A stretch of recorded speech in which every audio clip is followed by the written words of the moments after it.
வணக்கம் ஃப்ரெண்ட்ஸ். ஐயனார் துணை சீரியலில் என்ன எபிசோடில் என்ன நடக்குதுன்னு பார்க்கலாம் வாங்க. சோழன் கூட்டிட்டு வந்த கஸ்டமர் சோழனை ஒரு மனுஷனா மதிச்சு நிலா கூட வந்ததுனால அவருக்கும் அவங்க தங்கின ஹோட்டல்லையே ஒரு ரூம் போட்டு கொடுக்க அதை சோழன் ரொம்ப பெருமையாவும் சந்தோஷமாவும் சொல்லிட்டு இருக்காரு. இதுல என்ன இருக்கு அப்படின்னு நிலா கேட்க, இப்படிலாம் ரூம் போட்டு கொடுக்க மாட்டாங்க, எங்கேயாவது ரொம்ப மட்டமா மொக்கையா போட்டு தருவாங்க, ரூம் ரொம்ப அழுக்கா இருக்கும், பெட்ஷீட் எல்லாம் துவைச்சே இருக்க மாட்டாங்க, பாத்ரூம் எல்லாம் பயங்கர நாத்தமா இருக்கும், அந்த மாதிரி ரூம்ல தான் தங்குற மாதிரி இருக்கும் அப்படிங்கிறவரு. அதுலயும் சிலர் என்ன சொல்லுவாங்க தெரியுமா, எதுக்கு டிரைவருக்கு ரூமு, கார்லயே தங்கிக்கோன்னு சொல்லுவாங்க, அதுலயும் ஏசி போடக்கூடாது, ஃபியூவல் காலி ஆயிடும்னு சொல்லுவாங்க, ராத்திரி முழுக்க கொசு புடுங்கி எடுத்துடும், அதுக்கு இது எவ்வளவோ பரவாயில்லைங்க அப்படின்னு சோழன் வேதனையில ஆரம்பிச்சு சந்தோஷமா முடிக்கிறாரு. இப்படியே டிரைவரா இருக்கிறது ஓகேவா உங்களுக்கு அப்படின்னு அவரையே பார்த்துக்கிட்டு இருந்த நிலா கேட்குறாங்க. ஓகே தாங்க அப்படின்னு சோழன் சொல்ல, ஓகேவா அப்படின்னு அதிர்ச்சியா கேட்குறாங்க நிலா.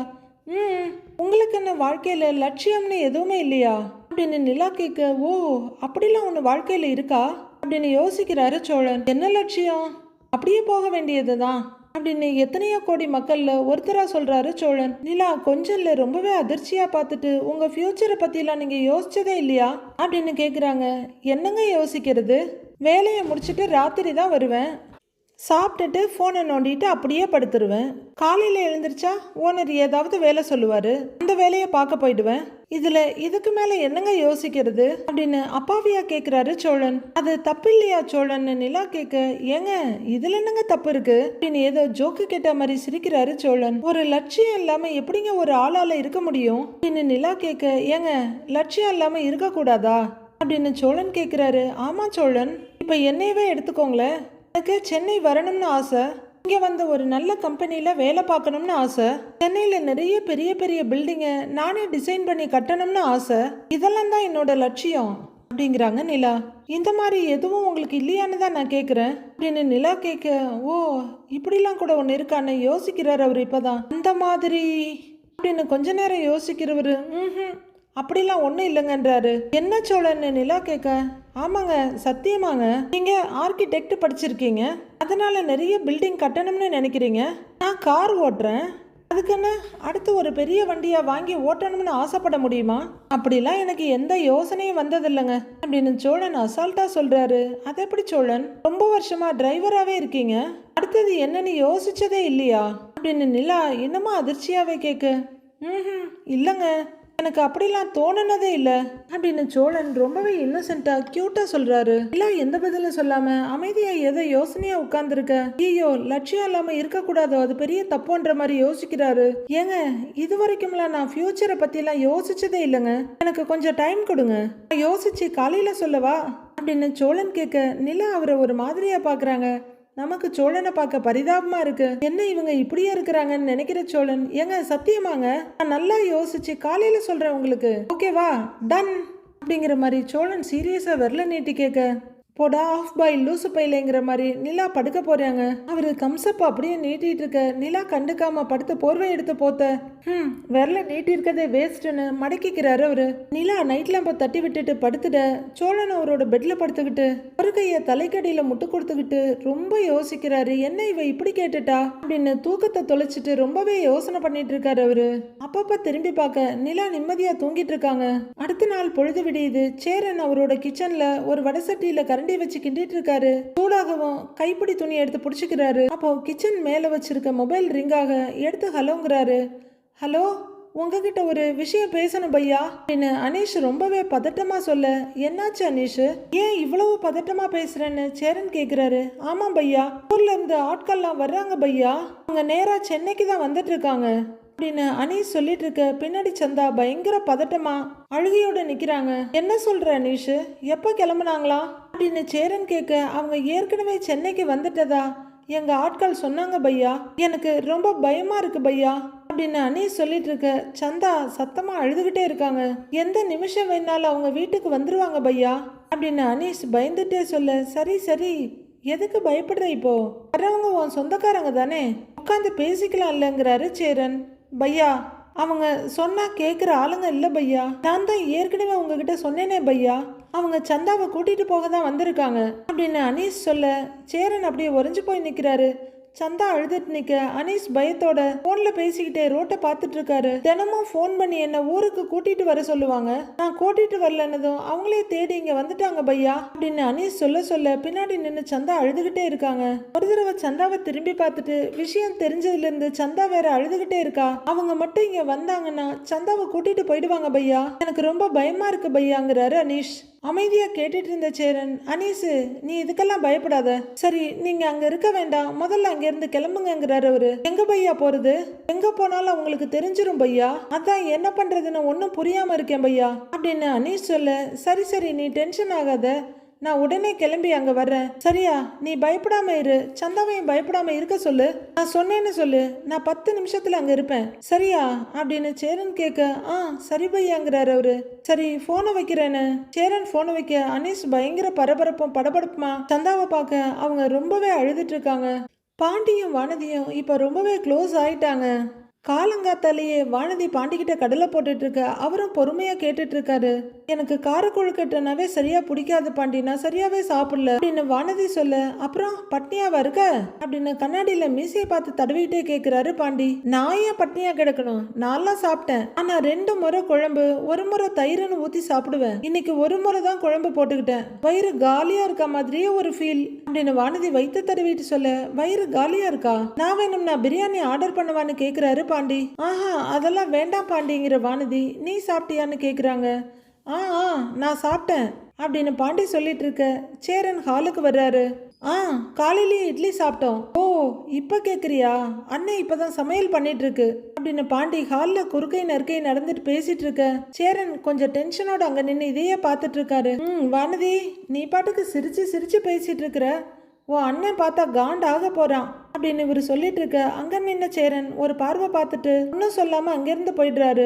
பாண்டி இன்னமும் கடலை போட்டுட்டு இருக்க கிச்சனுக்கு வர்ற சேரன் யோசனையாவே நிக்கிறாரு. அவரு மறுபடியும் அங்க நில கொள்ளாம திரும்பவும் எங்கேயோ போறாரு. கண்ணை வேற நீ எப்ப கடைக்கு வருவன்னு கேட்டு என்ன டார்ச்சர் பண்ணிட்டு இருக்கான் அப்படின்னு பாண்டி சொல்ல, கண்ணன் ப்ரோவா அப்படியா கேட்டாரு அப்படின்னு வானதி தலைவாணியோட நூலெல்லாம் வெடுக்கு வெடுக்குன்னு புடுங்கிக்கிட்டே கேட்க, அவெல்லாம் கேட்கல நான் தான் கேட்கிறேன் அப்படின்னு பாண்டி சொல்ல, சேரன் மறுபடியும் தயக்கமோ பதட்டமா வந்து நிக்கிறாரு. அப்பதான் வந்து நிக்கிற அண்ணனை பாக்குற பாண்டி அவரோட முகத்தை பார்த்துட்டு ஏதோ சரியில்லைன்னு நினைக்கிறாரு.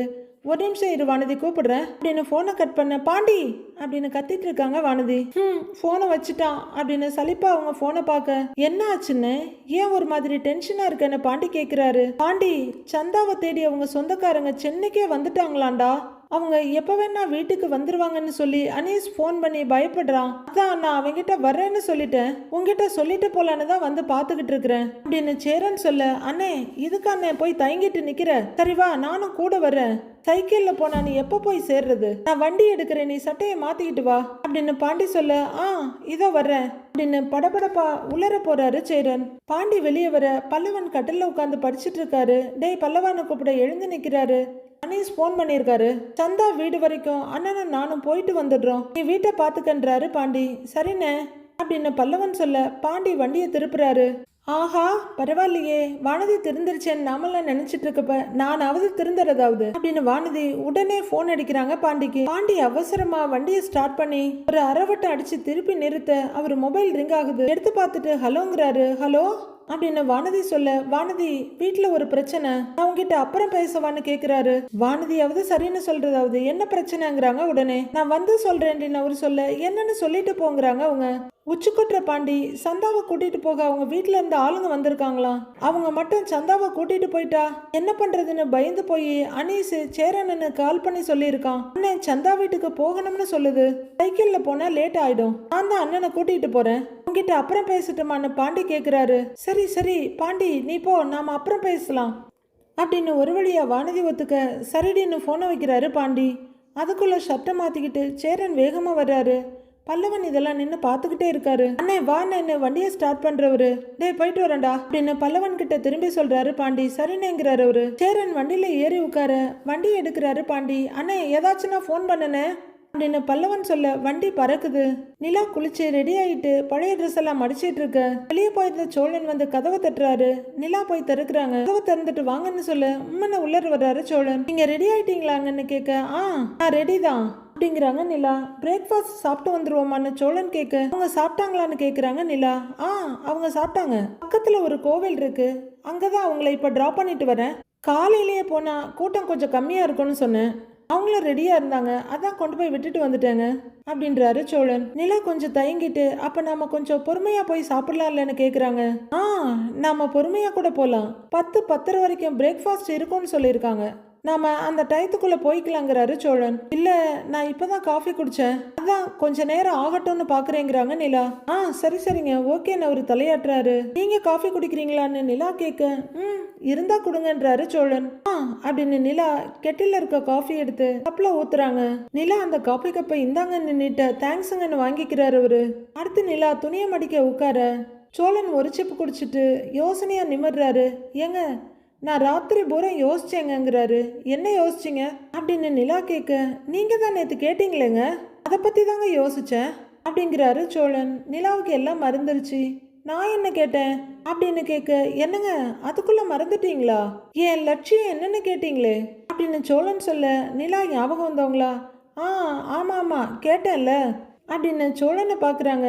ஆமாங்க நான் ராத்திரி முழுக்க யோசிச்சு என் லட்சியம் என்னன்னு கண்டுபிடிச்சிட்டேங்கன்னு சந்தோஷமா சொல்றாரு சோழன். சரி சொல்லுங்க உங்க லட்சியம் என்னங்கிறாங்க நிலா. உடனே சோழன் சின்னதா அசைஞ்சு உட்காந்து ஒரு பெரிய கதை சொல்றதுக்கு ரெடி ஆகுற மாதிரி, ஏங்க எனக்கு சின்ன வயசுல நிறைய ஆசை இருந்ததுங்க அப்படின்னு சொல்ல நிலாவை ஆர்வமா கேக்குறாங்க. நான் 3rd ஸ்டாண்டர்ட் படிக்கும்போது எனக்கு ஃபீவர் வந்துச்சுங்க.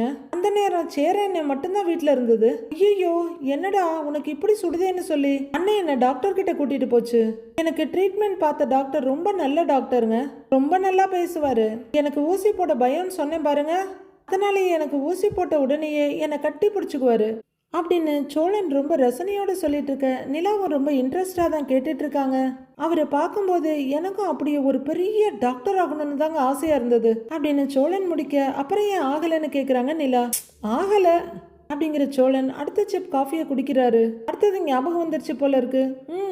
இப்போ நம்ம அடிக்கடி கோர்ட்டுக்கெல்லாம் போறோம்ல அப்படின்னு சோழன் சொல்ல அப்படின்னு நிலா பாக்குறாங்க. அங்க இருக்க வக்கீல்லாம் கருப்பு கோட்டு போட்டுக்கிட்டு அங்க இங்கன்னு சுத்திக்கிட்டே இருப்பாங்கல்ல, அவங்களெல்லாம் பார்க்கும்போது என்னடா இப்படி ஃபுல் கவுன் மாதிரி போட்டிருக்காங்களே, இவங்களுக்கெல்லாம் உள்ளர வேர்க்காதான்னு தோணும். ஆனா அதுக்கப்புறம் அவங்க கெத்தா போறது வர்றது இதெல்லாம் பார்க்கும்போது நாமளும் இவங்கள மாதிரி கோட்டு போட்டுக்கிட்டு வக்கீல் ஆகணும்னு முடிவு பண்ணியிருக்கேங்க அப்படின்னு சோழன் சொல்ல அதுவரையிலும் இன்ட்ரெஸ்டா கேட்டுட்டு இருந்த நிலா இது தேராத கேஸ்ன்ற மாதிரி பாக்குறாங்க. அடுத்ததா சோழன் இன்னொரு சிப் காஃபியை குடிக்க அடுத்தது வந்துருச்சு போல.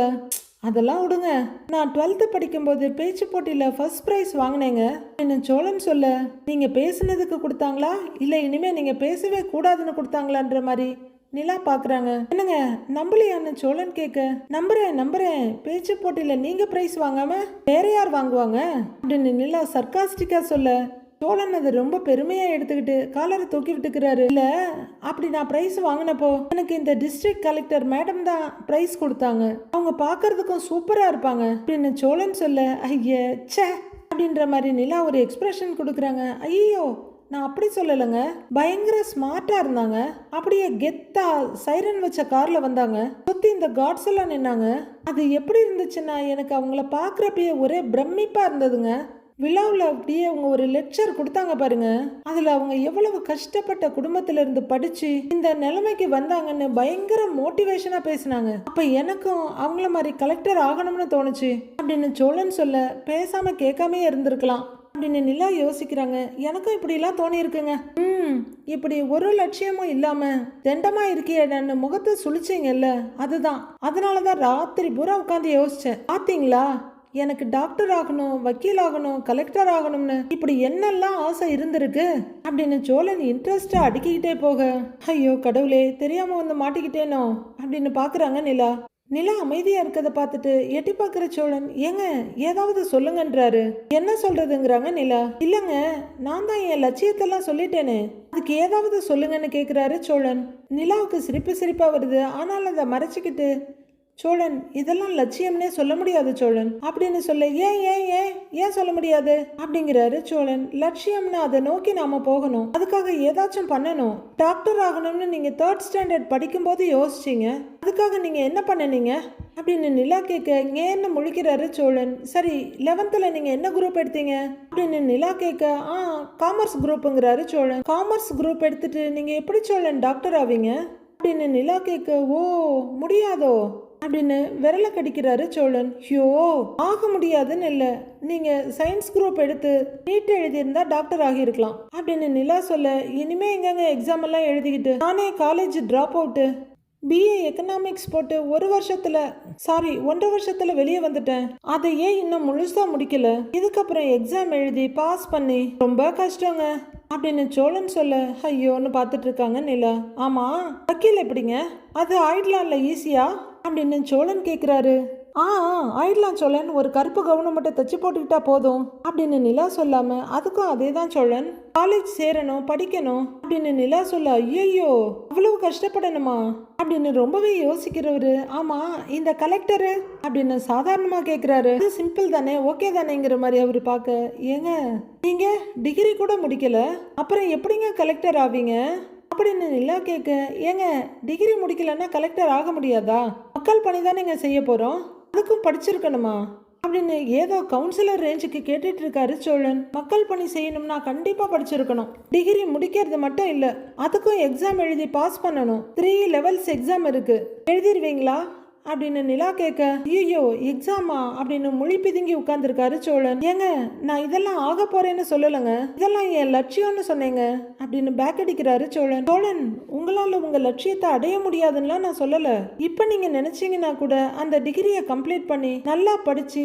3 levels எக்ஸாமையும் கம்ப்ளீட் பண்ணி நீங்க கலெக்டர் ஆகலாம். நீங்க ஆனா எனக்கும் சந்தோஷம்தான், ஆனா அதுக்கு உங்களுக்கு விருப்பம் இருக்கணும்னு நிலா சொல்ல சோழன் ஆன பார்த்துட்டு இருக்காரு. அதை நோக்கி நீங்க ஓடணும் பண்ணுவீங்களா அப்படின்னு நிலா கேட்க ஐயோ திரும்ப போய் டிகிரி படிக்கிறதெல்லாம் ரொம்ப கஷ்டங்கிறாரு சோழன். அதை தான் நானும் சொல்றேன், நான் கேட்டேன்னு நீங்களா ஏதோ ஒன்று அளந்தெல்லாம் விடக்கூடாது, நடக்கக்கூடியதை சொல்லணுங்கிறாங்க நிலா. இப்ப நீங்க டிரைவரா இருக்கீங்க, நாளைக்கே சொந்தமா ஒரு கார் வாங்கி அந்த வண்டியை ஓட்டணும்னு நீங்க ஆசைப்படலாம். அதுக்கப்புறம் ஒரு 4-5 கார் வாங்கி டிராவல்ஸ் வைக்கணும்னு ஒரு லட்சியத்தை வைக்கலாம். இந்த மாதிரி நடக்கக்கூடிய விஷயத்தை தான் நீங்க லட்சியம்னு யோசிக்கணும். நான் கேட்டேங்கிறதுக்காகலாம் ஏதோ ஒன்று யோசிச்சு சொல்லக்கூடாது.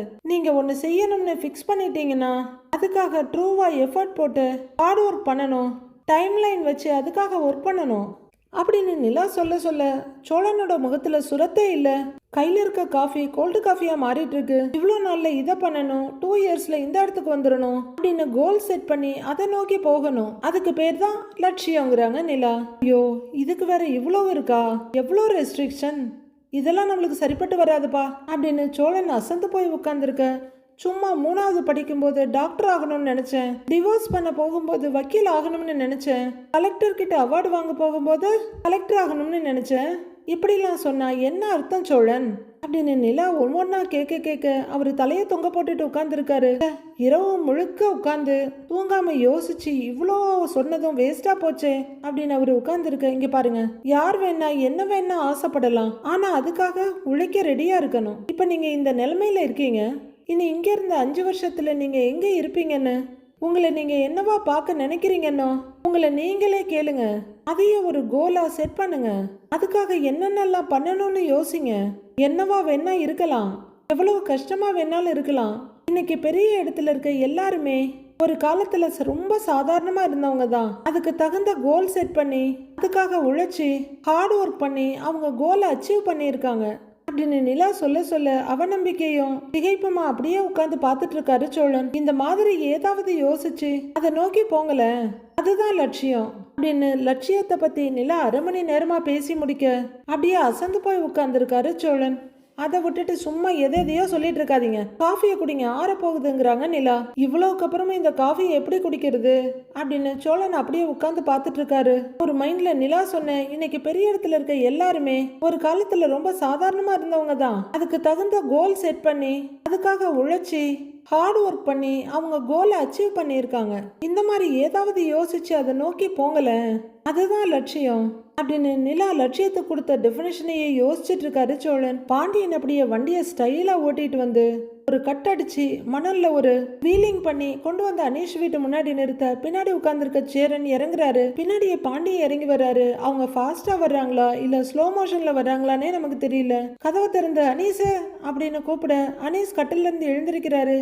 சந்தா அழுதுட்டே இருக்காங்க. சந்தா அப்படின்னு திரும்ப சந்தாவும் வேகமா எழுந்திருக்கிறாங்க. சந்தா சேரன் பக்கத்துல வந்து நிக்க, அனீஷ் ஏன் அனீஷ் சந்தா அழுதுட்டு இருக்கு அப்படிங்கிறவரு கண்ணை தொடமா முதல்லங்கிறாரு சந்தா கிட்ட. எங்களுக்கு ரொம்ப பயமா இருக்கு பையா, அவங்க இப்படி திடீர்னு கிளம்புவாங்கன்னு நாங்க எதிர்பார்க்கவே இல்லை. அவங்க சென்னைக்கு வந்துட்டாங்களாம், அடுத்து வீட்டுக்கு தான் வருவாங்கன்னு சொல்றாங்க. இது தெரிஞ்சதுல இருந்து சந்தா அழுதுகிட்டே இருக்கா பையா அப்படின்னு அனீஷ் சொல்ல சந்தா கண்கள்ல கண்ணீர் வழியே அழுதுட்டு நிக்கிறாங்க.